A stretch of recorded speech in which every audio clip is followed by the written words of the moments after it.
He, I mean, did it all. Long jump, steeplechase, uh, hurdles, sprinter, relay man, and I wouldn't doubt it if he was the anchor on that relay team at Irvine. That was the day of the Big West. And early on in his young life, he came to New Mexico. And when Irvine competed against the New Mexico State Aggies in track and field, he came here and saw rattlesnakes, tarantulas, and all these weird things on the ground. And he loved the desert and he stayed here. Well, after graduation at Irvine, he came back here. And now he's working in every creative capacity known to New Mexicans. I want to say his, I want to, and he actually worked with NASA. Can you believe that? Building robots. That's our producer. I'm careful what I say because every time I try to compete with his intellect, there's no way. So I'm careful. But I want you to really get up close to Jimmy today. He's going to lend you a helping hand. And plus, we're going to have a good conversation. Ladies and gentlemen, Jimmy Tran. Jimmy, welcome to the Henry T Show, buddy. How are you? Hey, Henry, it's good to see you. As always, it's kind of interesting to be on this side of the camera this time. And I'm certainly humbled by your intro. Just now I know how all your other guests feel. Well, it's such a pleasure and a tremendous challenge for me to work side by side with you. Now, you know what I'm thinking, and you know how the people who come on the show and they see the remarkable creativity, you preface them so intelligently in such a unique way when you promo the show. They already feel like extra special the way you build them up in those promos that you make on the internet. So, touche. A Thank you. little feeling back to you on how they must feel. But you know, Jimmy, you do great work for me. That's the way I want to start this off.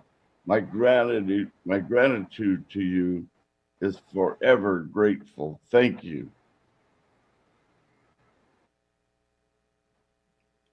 Did Jimmy hear me? Hello, Jimmy. You're welcome, Henry. It's been a pleasure with you. It's been a lot of.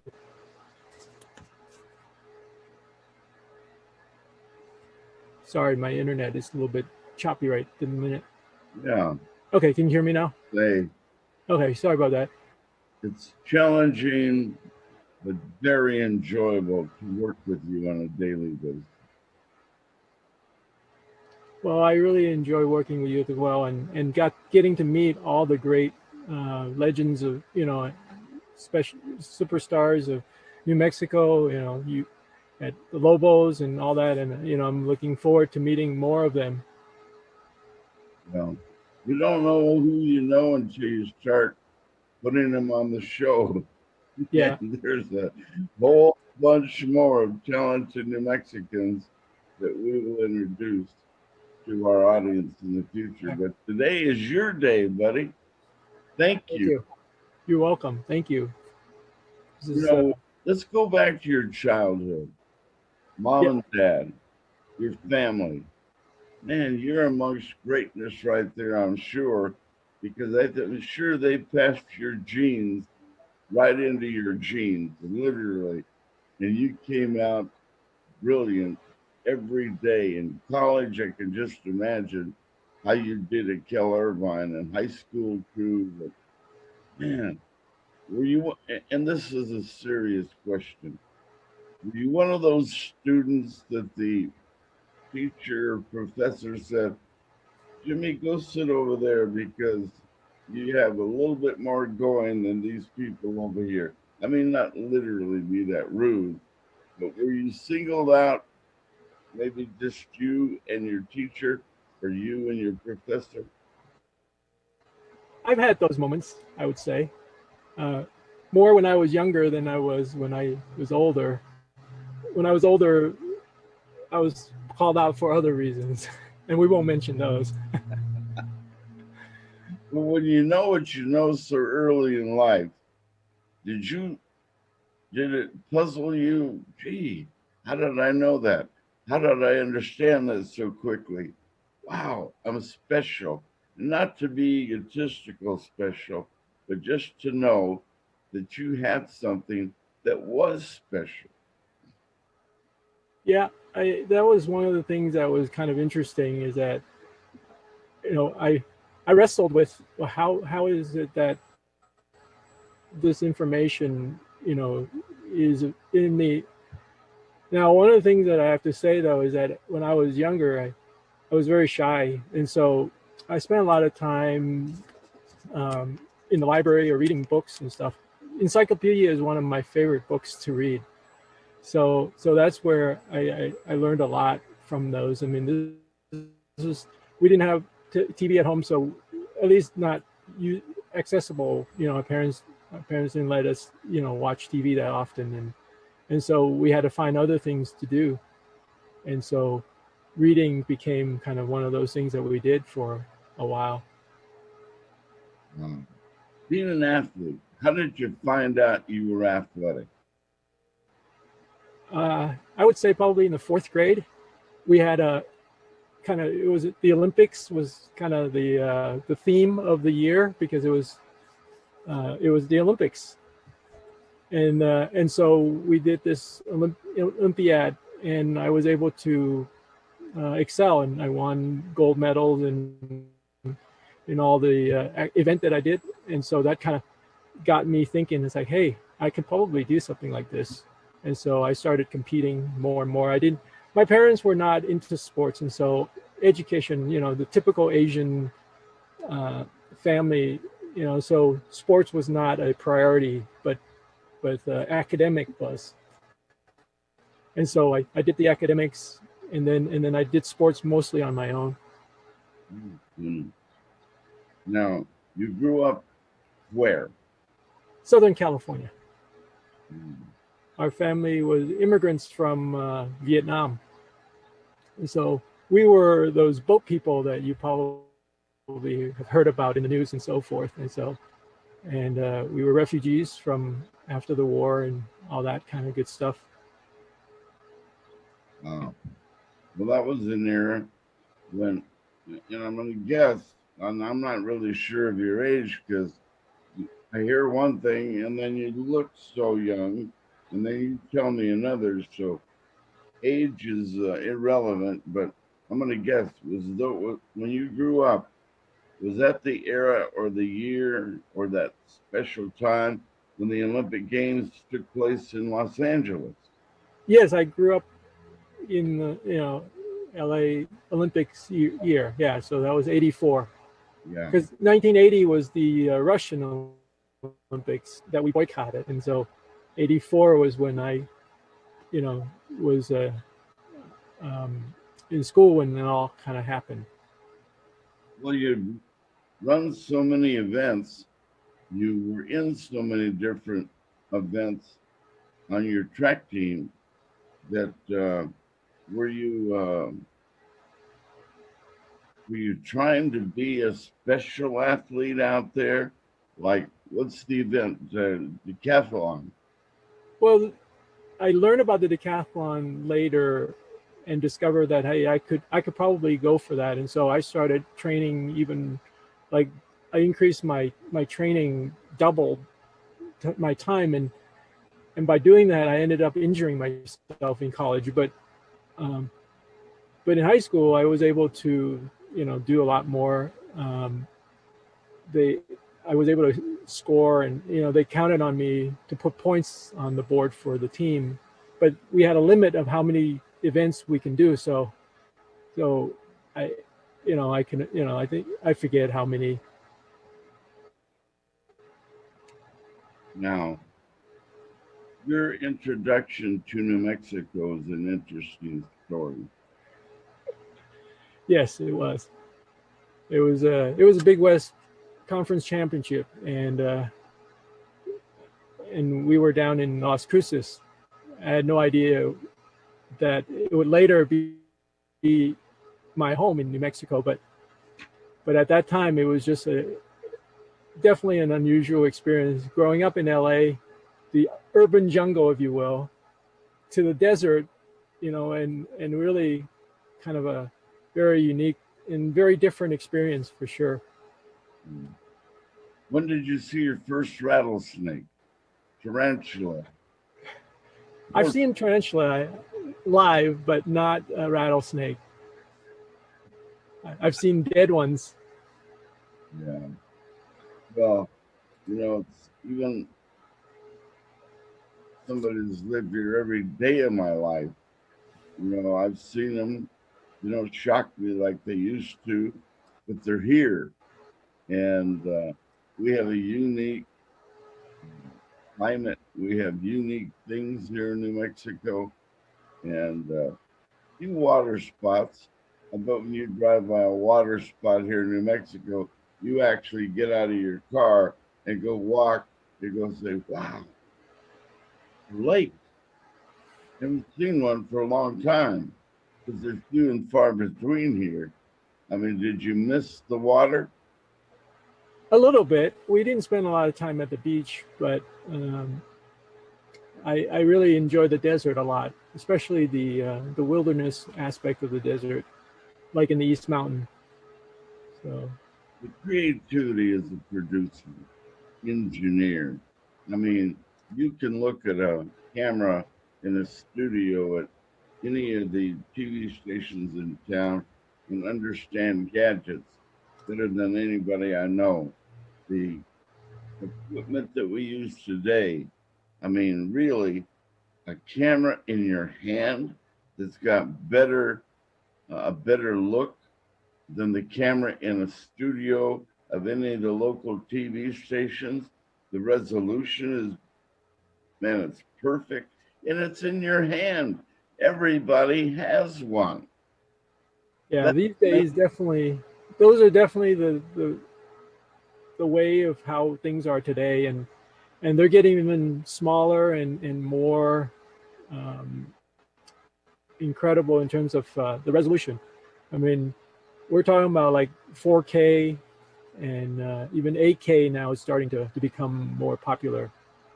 So, pretty soon, with our little camera, our cell phone, we'll be able to take X-rays with it and do our own diagnosis. As well, I've got more than the flu. I better go get checked out.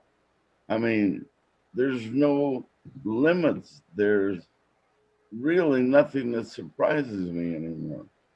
I assure you, somebody is working on just that. If you have a cold or the flu, let's see what I have today. Okay. Yeah, you just breathe onto it and it'll tell you. Huh? No, they're making sensors where you can breathe into it and it'll do an analysis and tell you exactly what's going on. Yeah, and you hit this button. You have a cold. Okay, let's hit this button. Now you don't have a cold. Yeah. Jane, really, what you do for me is remarkable. And you do it so quickly, and you're gifted with a special thing the entertainment always looks for, and that's a creator with composure. Because, man, you have deadlines in this business, and then your performance has to be so good all of the time because the ratings, these TV and radio executives, man, they've got pressure from salespeople and general managers, and they have to be good. I mean, better than good every time out. So you have a lot of pressure on you, and people that are in front of the camera, the pressure is always there.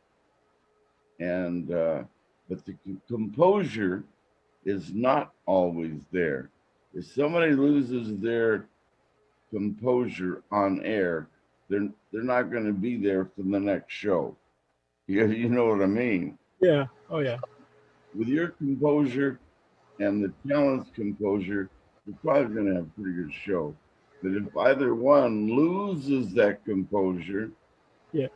you're in trouble. You're right. And that's one of the thing that, like you were saying, I'm constantly reminded about what you said from Muhammad Ali. If you don't feel that butterfly and that nervousness, when you get on that stage, then you better go do something else. And I am constantly reminded of that as well. You know, we got to meet a lot of people together, and I didn't know if I knew them or not. I just knew of them, and then you realize, hey, we're pretty good friends. The people we bring on here, Yeah. so I've been gifted, and I'm so grateful. I know so many of these stars that reside in New Mexico, and some of them we bring on, they live elsewhere. But you start counting your blessings every day of who you know, how you know them, where you've been to 18 Indy 500s. Wow. And I think of that and I go, wow. And I start naming the winner of those races. Man, so much in this Henry T capsule, so many years spread out like yesterday at the Bobby Unser Memorial, the funeral celebration of life. So many familiar faces that are internationally known. And I happen to be an acquaintance, and they actually, a couple of them, three or four or five, remembered me from going back to the track. Man, I was so flattered because, gee, I know this guy. And come to think of it, everybody in the world would love to know this person. And I'm so fortunate to have a long acquaintance with him. So that's the part of the business that I'm so fortunate to share with you. So we got more. We haven't even opened the box yet, buddy. Yeah. Well, there's definitely a lot of great um, athletes that are connected to New Mexico more than we think. On all levels. Yeah. And we've only the what do you call it, the iceberg, the tip of the iceberg at the moment. Amen. So get ready. We're going to start graduating to other people that I've bumped into along the way. Jimmy Tran, the lesson starts soon because I'm Yeah. going to graduate in the levels of who we get on the show. So, ladies and gentlemen, hold on because yesterday I realized, oh, I should get that guy on. Ooh, I should get this person on. I haven't thought of that yet. It went on and on. So, and Bobby Unser was truly honored by a lot of great people internationally yesterday and a lot of local people. His family is so humble, so nice. You know, he's got three Indy 500 checkered flags, but along with those three flags, we put up another flag. Two of the most humble, international, well renowned household names in the world. They live right here. The Unser family of Albuquerque. You can walk up on them at any time, anywhere. Accessibility is their middle name. Humility, the same, their middle name. An amazing ceremony yesterday, Jimmy. Yeah. No, too bad I wasn't able to make it to it, but I did hear a lot of good things about the memorial, and it was definitely a loss, not only to New Mexico, but also to the greater sport of racing. Woman, nine checkered flags here, Jimmy. Can you imagine? Al Unser 4, Yeah. Bobby 3, and Little Al 2. Yeah. Unprecedented. You know, they say records are meant to be broken. You know what? If I can go out on a limb, I doubt seriously if any family will acquire and earn 9 checkered flags in their lifetime. Yeah, no, that's definitely an amazing feat. Now, Henry, I just want to remind you, we do have an encore with your interview uh, from back in November last year with Jerry Walls, the attorney for Johnny Tapia, coming up right after this segment here. So And we only have a few more minutes, and we have how many minutes, Mr. Producer? Left uh, to get into. about about 4 or 5 minutes left. So, how about the future of Jimmy Tran? What's out there that you want to get to that you would like to experience ultimately?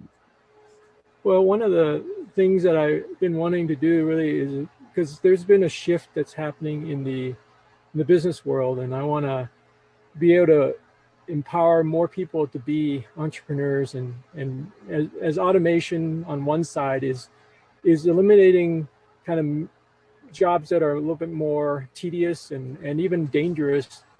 You know, I think that we can have machines to do that so that we don't risk so many lives. But at the same time, though, we've got to also not forget that there are people that needs those jobs in order to put food on the table for their family. So it's really a balance between these two sides, and so more and more people are going to be more creative, and I think that more and more people are going to start businesses and so forth. And so I think that all of those things will lend themselves to great outcome if they have resources, and that's what we're trying to do.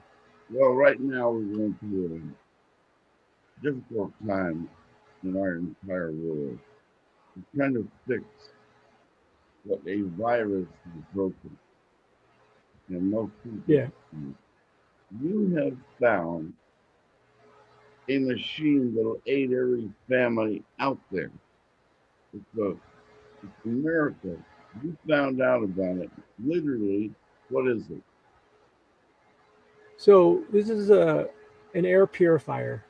The technology has been around for over 20 years, in various forms. It was first developed by NASA for the space station, and now it's been put into a device. I mean, literally, this is it right here. Um, it's about 1 cubic feet, uh, and and it's designed to reduce the amount of viral particles in the air. And so it reduces, fungus, bacteria, mold. I mean, you name it. It reduces these contaminants in the air so that the air that we breathe on the inside, like in the building, in our room, in our homes, in our businesses, are safe. And because when you compare the inside air with the outside air, it's no comparison, because the concentration of these they call them disinfectant particles, are 5 times as much outside as it is inside, which is why the inside air is so dangerous if you keep it kind of locked down, tightened down for too long. And so what we've been doing has been good in terms of getting everybody to think about safety and protect themselves, and protect each other and all that kind of stuff. But all of those measures are all what I refer to as defensive measure. We're just defending ourselves from the virus and from any kind of pathogen and attack. As you know, with any sports, defense is only part of the game.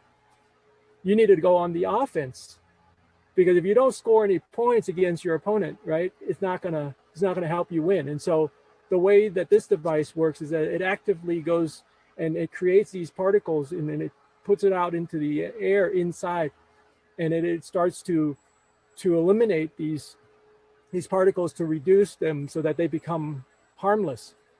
And that's doing it while you're in the room, so that you don't have to wait until you leave the room or any of that. I mean, we can have it continuously cleaning and disinfecting and sanitizing the air and the surfaces, and that's the beauty. Wow. No, I would love to see There's a little video production that you have worked on, help us prepare for it so we can get a better explanation. So whenever you want to pull it up, let's watch it. Okay. Alden is telling us that we're going to run out of time here. So do you want me to run this video?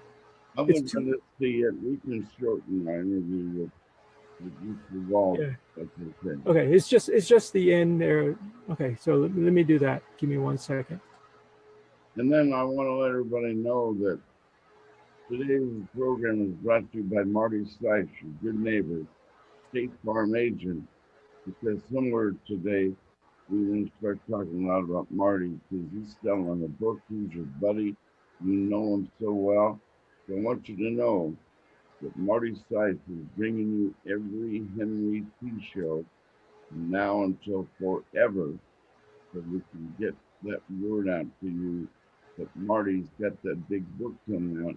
And also, if you need insurance, call Marty Sykes, 345-3431. Nobody better at insurance than Marty Sykes. You tell me when your tape is queued up, Jimmy. We're ready to go. All right, here it is.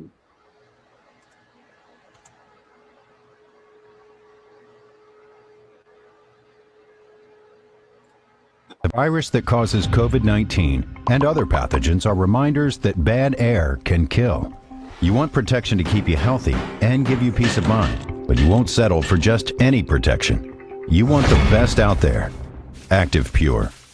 The Active Pure system has origins in the NASA space program. It's even been inducted into the Space Foundation Hall of Fame. Active Pure is used daily by hospitals, schools, sports arenas, restaurants, government buildings, homes, and more. So how does it work? The Active Pure system dispatches invisible supercharged submicroscopic particles at tremendous speed. The particles collide with viruses, bacteria, and other nasty things and immediately turn them into harmless byproducts. Active Pure works immediately on both air and surfaces. It comes in portable units built for any space, from gigantic ballrooms to elevators. It's affordable, easy to install, and virtually maintenance-free. It's like invisible personal protective equipment, or PPE, for you and your pets. Sounds too good to be true? Independent FDA-compliant lab testing has shown that within minutes, Active Pure neutralizes more than 99.9% of pathogens, including the virus that causes COVID-19. The Active Pure Medical Guardian, powered by the same Active Pure technology as our other products, has been cleared by the FDA as a Class II medical device.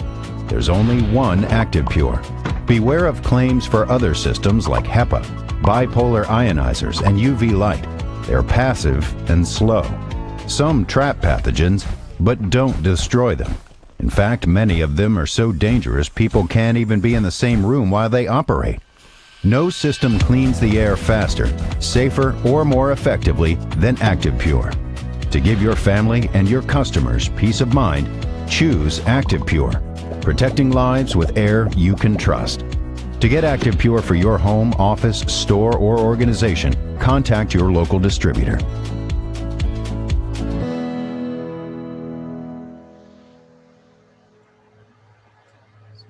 There you have it, Henry. Wow. Man, why isn't that on every major television show just to save lives, especially, but to clean the air of every home in the world today? And ladies and gentlemen, if you need this right now, Jimmy, how can they get in touch with you? Well, the easiest way is just to text or call 505-207-8877. And if you text the word GameFace, and you'll get automatically receive link to the videos and other information as well. All right. Here's the number one more time. 505-207-8877. There it is again. So, Now, are we ready for Jerry Walls? yes, we are. And I think Alden will bring it up. There's another superstar, ladies and gentlemen. Alden at the studio. When you think of just the team, he's a big part of our team. He'll be next in front of the camera. Road Moon Networks. Talent all around me. How can this show fail? Impossible. So I'm ready when you're ready. Okay, so one moment.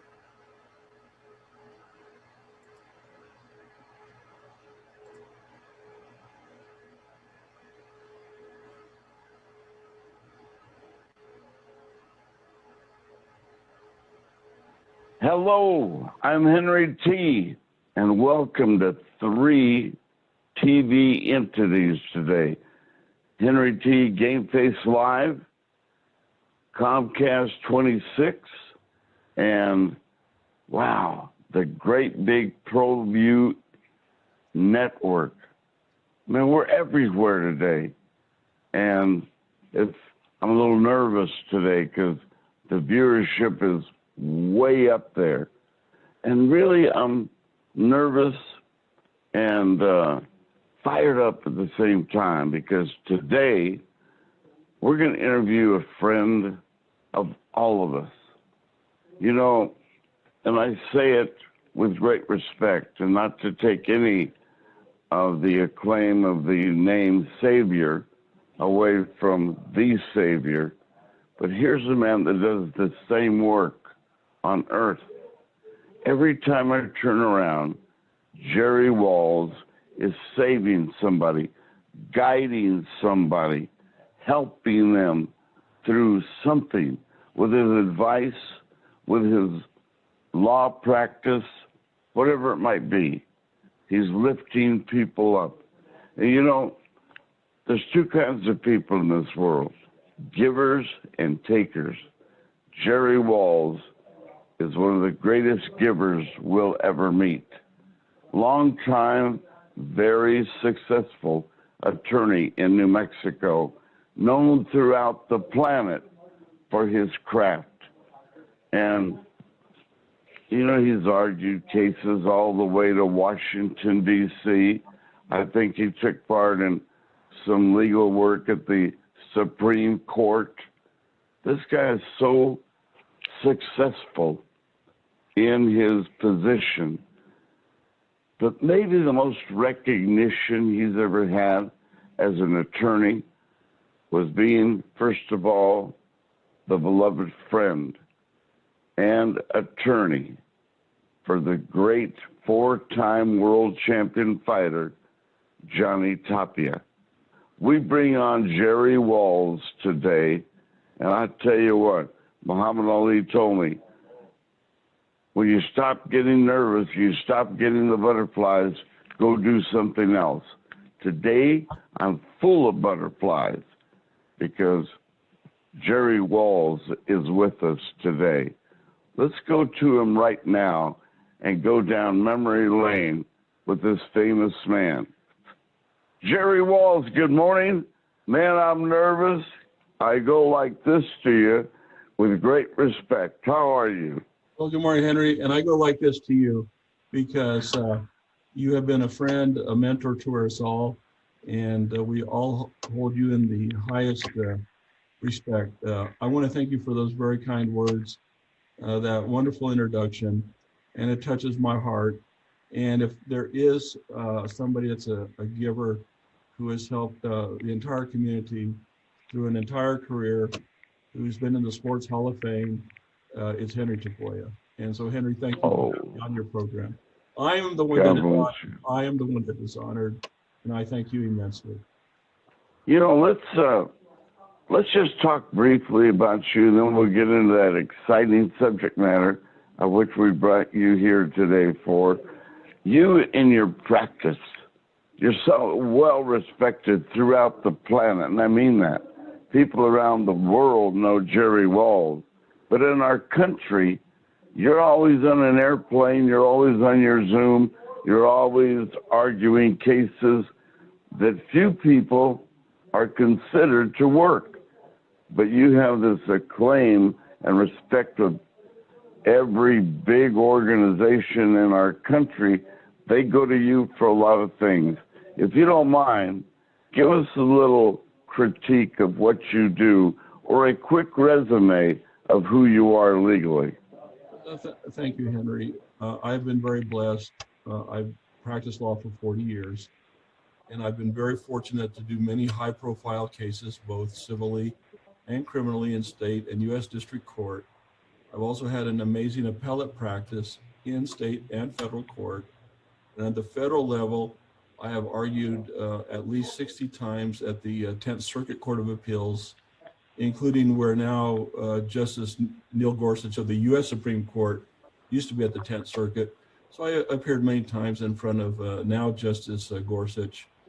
I have been fortunate to obtain many published legal opinions, as you know, serve as precedent, not only for New Mexico, but for the entire nation, that are cited on a regular basis. I've had the opportunity to work with very many high-ranking public officials, and I've also had the honor and privilege of working with individuals basically off the street.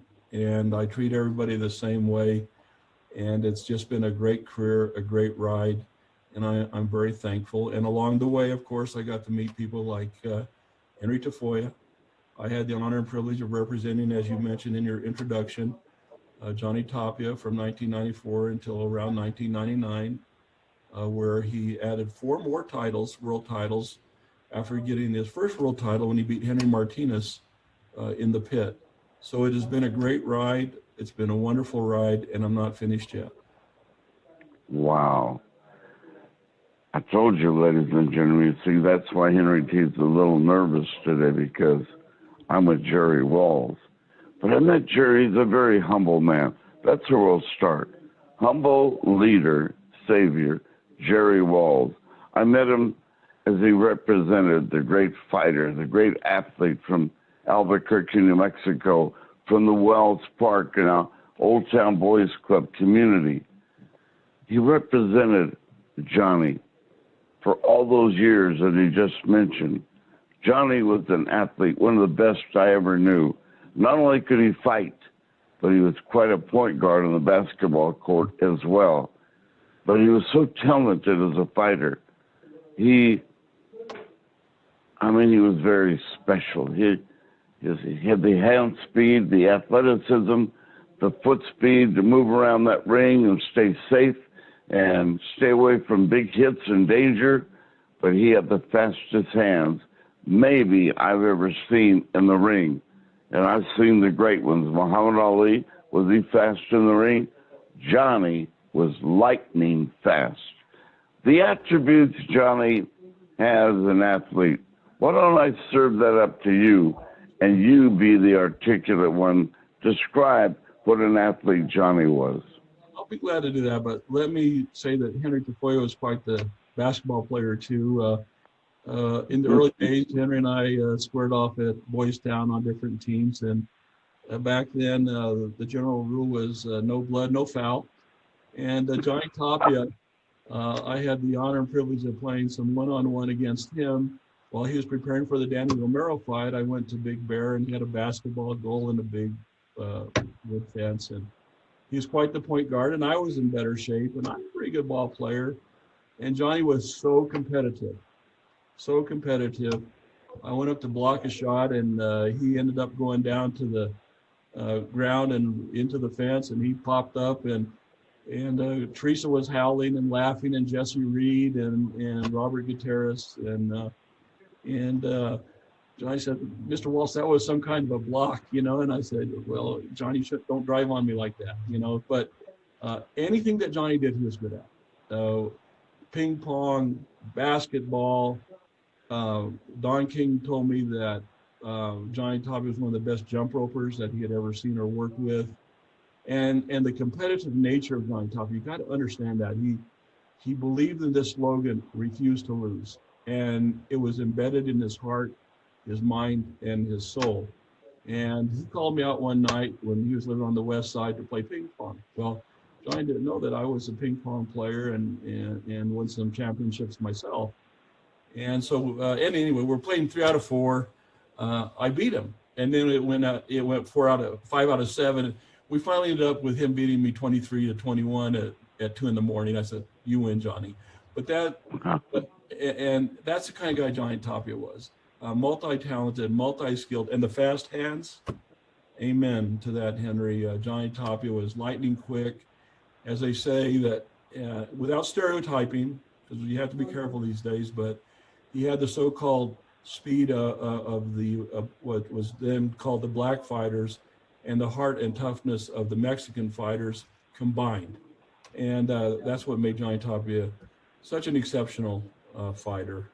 And that's why we How did you serve him, Jerry? Why did he need your service? First, he got your friendship, yes, and then you guided him. As an attorney, how did you help the great Johnny Tapia? I think I helped Johnny in every aspect of his life and career. God brings us together for whatever reasons. People come into our lives that we can accept and embrace or go a different direction. And Johnny and I just hit it off immediately. And at the time, he was making $500 a fight. And he said, "Mr. Waltz, I need your help." I ran into him at Winrock Center, me and my then secretary. And the next day I said, "Sure, come by." He and Teresa came by, and Johnny was lying down on my couch in my office. And of course I knew his basic story already, but there was this immediate chemistry. And Johnny needed to discuss things with me without going into attorney-client privilege material, but that had bothered him immensely, such as the death of his mother, issues relating to drugs that are well publicized that Johnny talked about himself, to various other issues that he had, and sought feedback from somebody that perhaps looked at it a little differently, perhaps more formal education, perhaps from a different perspective than just being one of the guys. And I know that he also turned to advice and comfort from Mr. Henry Tafoya and others. But Johnny spent a great deal amount of time talking about all aspects of his life. So I was more than just a legal advisor. I knew the boxing industry, I knew the sporting industry, I knew law very well. And it was a combination collectively of all these things. I was a former newspaper editor myself. I understood the journalism part, the publicity part. So it all just kind of worked together in a cohesive manner, Henry, where I could bring all my talents to bear with Johnny's great skills, and we were unstoppable for many, many years. Wow. There were some serious issues that Johnny had that he ran into. Trouble comes in different forms and shape. And unfortunately, he found a lot of that. Yes. But he was able to pursue his career with your guidance and stay away from the pestilence and the temptation that surrounded him. And where that temptation came from, maybe with old friends, so-called friends. He was such a nice guy. He'd shake everybody's friend. He wanted to meet everybody in the room. That's all great, but sometimes there were some people in the room it was not so great for him to hang around with. And it kind of took him down some paths that you had to take him off and put him back on the right road. Without breaking the parameters, what can you tell us? Well, Henry, I think your analysis was exactly correct. First of all, I have never seen, I've been around a lot of famous people, anyone work a crowd like Johnny Tapia. Nobody could do it like he could, because he genuinely cared. Autographs, article of clothing, pictures, he had time for everybody. But also that same openness made it more difficult to have the ring of iron around him to protect him, oftentimes from himself or things that he would do that might be self-destructive. So the best that we could do, and I could do for Johnny, was keep the lines of communication open, try to make decisions that would be helpful to him in his constant battle, as he said in his HBO documentary about his use of certain drugs. And it was an ongoing, and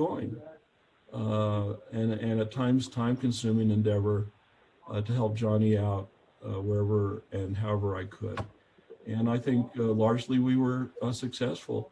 And I give a lot of tribute, obviously, to his wife, Teresa, and to, in particular, one of the so-called bodyguards, who was also a close friend, Anthony Marcus, also known as Big Ants.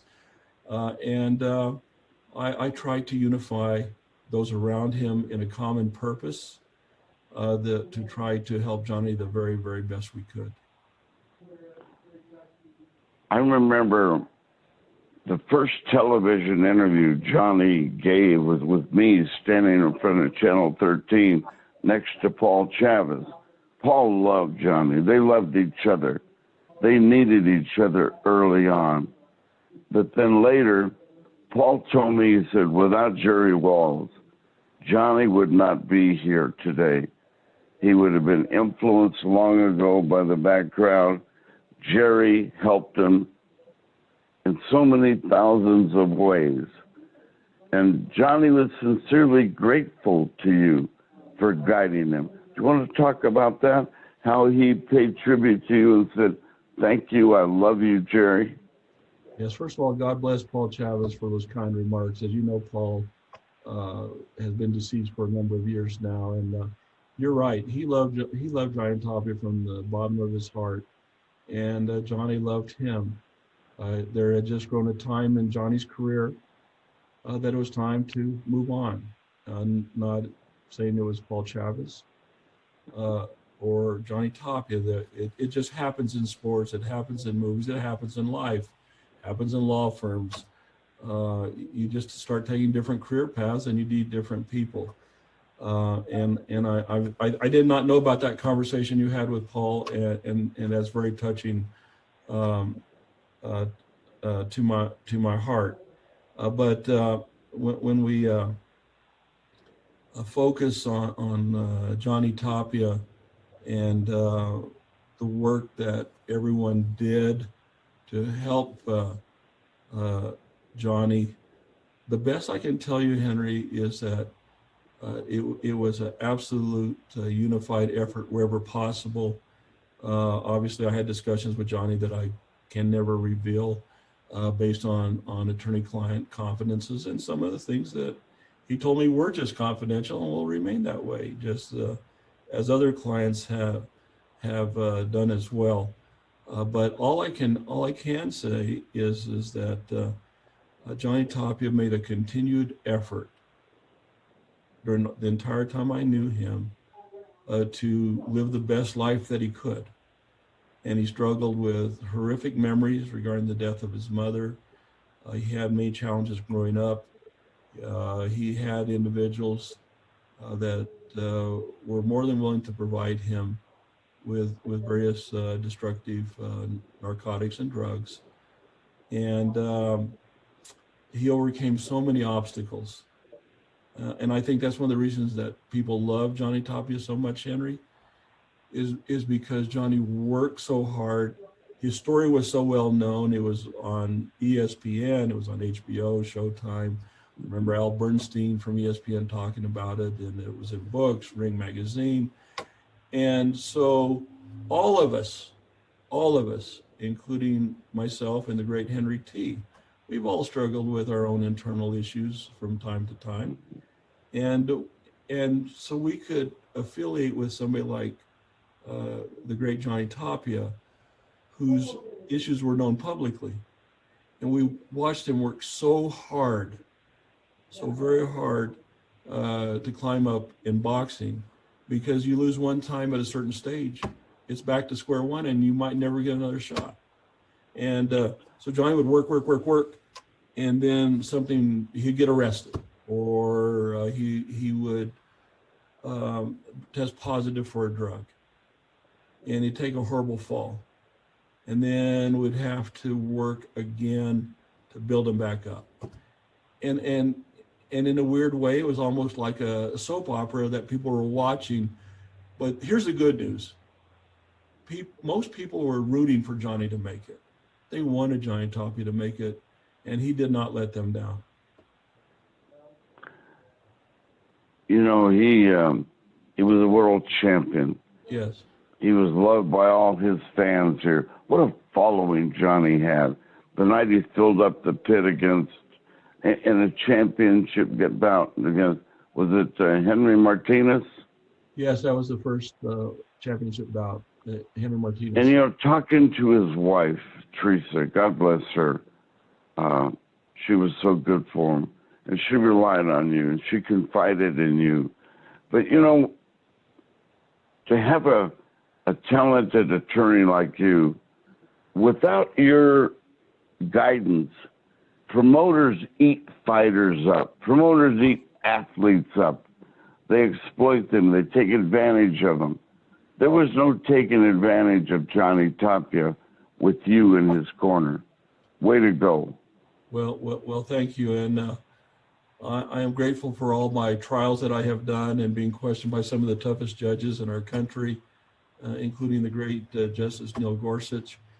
Because when you're dealing with and I'm not saying this disparagingly, they have to do what they need to do. But when you're dealing with the Bob Arams and the Don Kings of the world, and very, very talented negotiators who are looking to make money, because that's why they're doing this, you got to be at the top of your game. And you're absolutely right, Henry.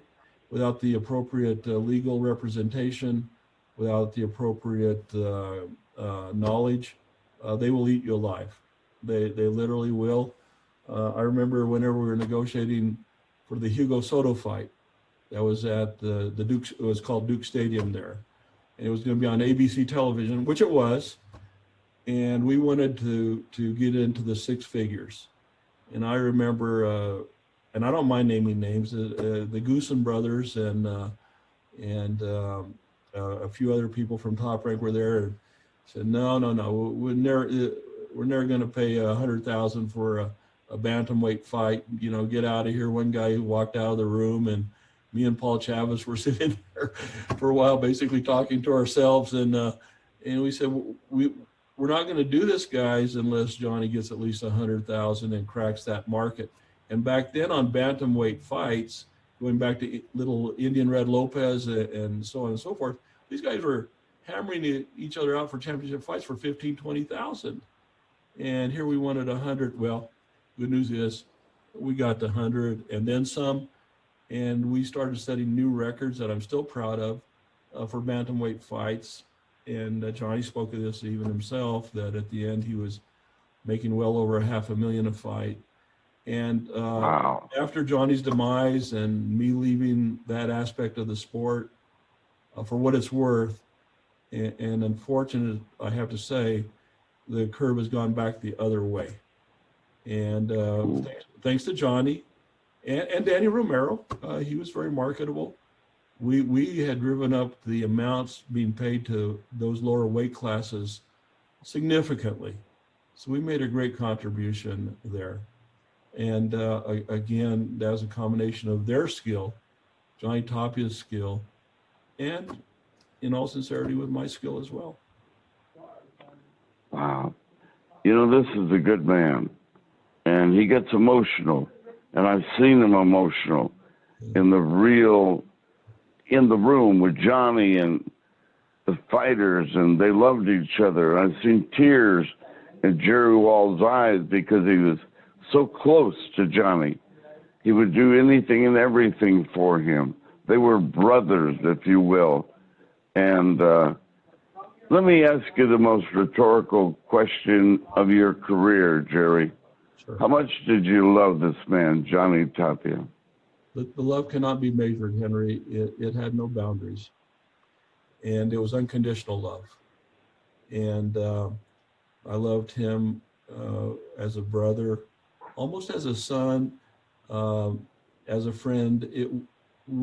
There's such a mixture of different hats that I was kind of wearing. At times, Johnny almost looked at me as a parental figure. At other times, as an advisor, as a lawyer. Other times, as just Mr. Waltz. He always called me Mr. Waltz, just somebody to talk to. And it was an unconditional love, and I still will always have that love for Johnny and Teresa. That never goes away. And yes, there were many tear-filled times that I met with Johnny, and even at press conferences, sometimes I'd have to hold it in. And over the years now, it's much easier to talk about. And with a professional like yourself, you know, we can have these discussions without me crying or you crying. And that's great. That's great to have. In our final minute, Sure.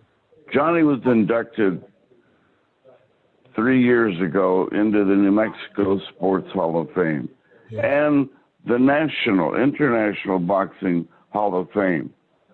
Those two awards, those two special nights, how did that impact you?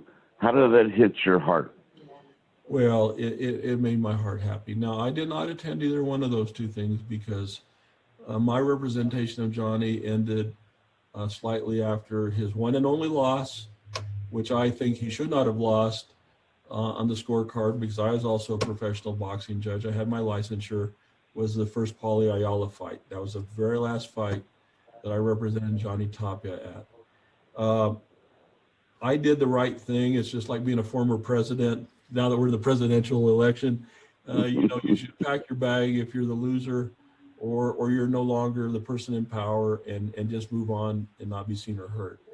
But having said that, I still follow Johnny very closely. Occasionally we would communicate when we'd see each other. And it was very, very heartwarming whenever Johnny received those honors. And I was very proud of him. And I was so glad that he obtained the public and professional recognition for his great career. As we finish here today, you watched him work out. You're on the phone with him. You're having dinner with him. But as an athlete, what did you appreciate about the flamboyant, the exciting athlete, Johnny Tapia? What I appreciated most was his charisma. I'm not talking about his athletic prowess. We've already talked about that. He was a great athlete. But he had this charisma, Henry, that few people have. You're one of these people that has charisma as well. But with all the people I've represented, including the governors, judges, judicial districts, high-ranking officials, gave advice to at least one president in my career. There's only a few that have that type of charisma. Johnny Tapia had that charisma, as do you, Henry. And I appreciated that a great deal, because it just doesn't come along. It's a God-given gift. And if you get gifts from God like you have, you can use it or not. And I think when people get these God-given gifts like you have, like Johnny Tapia had, and you don't use it, I think that's such a horrible waste of something special. But you've used yours, and Johnny Tapia used his. And I love both of you for that. Wow. We reciprocate that same emotion towards you, because you've helped us all. In our final 30 seconds, I think they're telling me I have 30 seconds left. Was there something that you wanted to say that I didn't get out of you today? Only that an instrumental person in Johnny Tapia's life was also the great Henry Tafoya. You helped him put food in his refrigerator. You were always there when we were taking heat, and let us tell our side of the story. And speaking for Johnny and myself, we're eternally grateful. Thank you. We're going to do it again. Too short a time today. We'll do it again. I'll call you out Sure. and bring you in the middle of the ring again. All right, and we can talk about education, Western New Mexico University, legal issues. Ooh, You know, yes, that'll be part 2 okay. with you. Amen. Because there's a lot of things happening in the world of higher ed. I want everybody out there to get a degree either from Western or another college, and you can do it now. And I'll tell you how when we have our next opportunity. All right. All right, Henry. And if somebody wants to email to get that information, are you free with that? Sure, absolutely. Okay. It's Jerry A. Walls at wallsandassociates.com, or you can call my office 275-1800. I'm not soliciting legal business. Don't need that. I'm plenty out there. But this is if you want some advice on maybe going and getting a associate's, bachelor's, or master's degree from Western or any other college in the state. I'm familiar with the system entirely. Amen. Amen. Jerry Walls, a true champion, a world champion, no doubt about it. Thank you for today.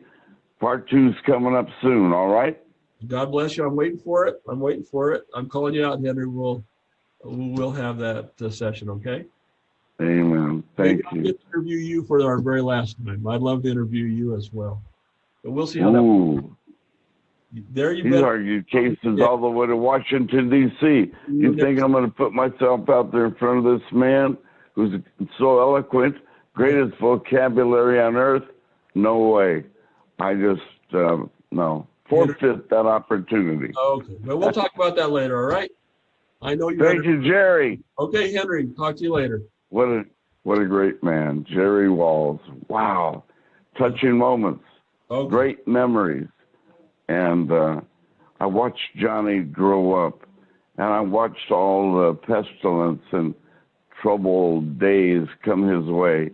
And I tell you, without Jerry Walls, he would have fallen hard and never would have been a 4-time world champion without Jerry's guidance, especially his friendship and the love that he just conveyed to you here in front of all you thousands of people. That's going to do it with Jerry Walls.